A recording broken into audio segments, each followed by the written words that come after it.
It's my pleasure to have been involved in a saga called Battlestar Galactica. Probably one of the most fun projects I was ever associated with. I guess I was influenced by a number of things growing up. You know, I have Mormon origins, but always fascinated by the theories of things, for example, Greek mythology and the pyramids. I loved von Daniken's Chariot of the Gods. I got fascinated by all those themes, and what emerged was Battlestar Galactica. The fun of this was, let's have these people running from a super race that got out of control, a race of machines. They decide to chase us, and we virtually wind up with a wagon train heading out across space and looking for what they hope would be the planet Earth. It takes a long time to get there, and you have a long time to explore on your way and play out some interesting stories. There's all kinds of theories that you can develop. Are we the results of humanoids coming here at some point, whether they mated with mates or they experimented? There's a lot to be said for the fact that there was a mother civilization long before the Egyptians, similarly the Aztecs and some of the other great tribes and so forth. But there didn't seem to be much cross-pollination between these tribes. It's as if there was a greater source of knowledge, and whether it was Antarctica back down where it belonged as Atlantis or something else, it's reasonable to believe that a planet billions of years old may have floated a civilization or two that was very, very advanced. Well, I once thought to myself, what if heaven is the name of a planet? What if that's where our greater God is that built us such as we are? Cobalt. Yes. The mother world of all humans.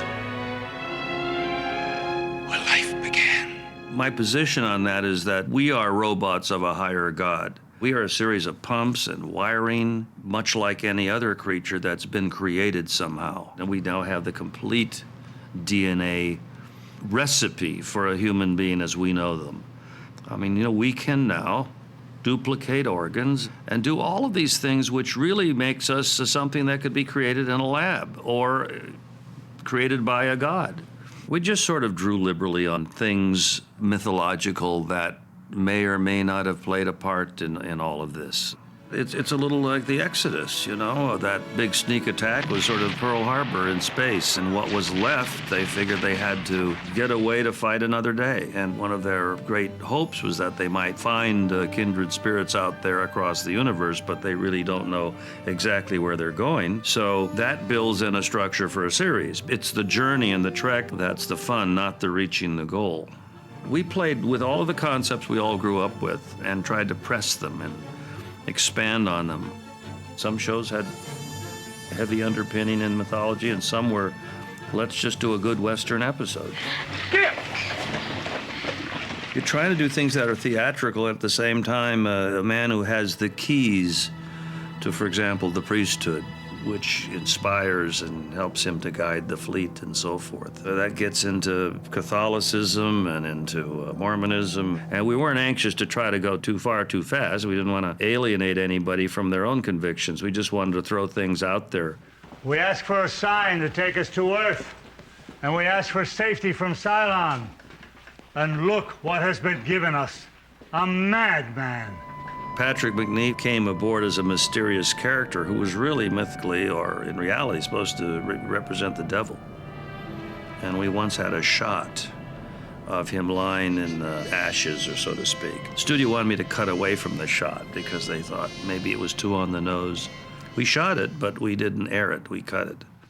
Apollo, Starbuck, what are you doing? Stay back! I won't stay back. What is it you found? Chiba, you don't want to go in there. Let me go. I want to see. You don't want to go in there.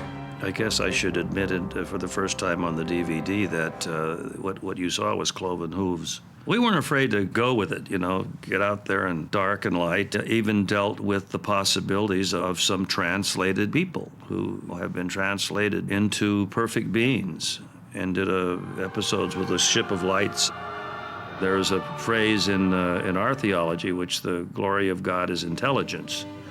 as man is, God was, and as God is, man may become. That's another phrase that actually comes from theology, and what it's suggesting is that there's a greater plan afoot for all of us to rise higher and higher.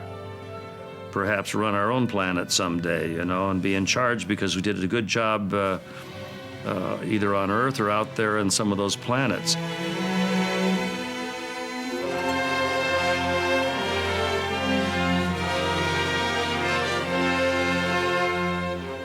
We really had fun experimenting and dabbling with these concepts. The only sorry part is that we didn't get a chance to play long enough.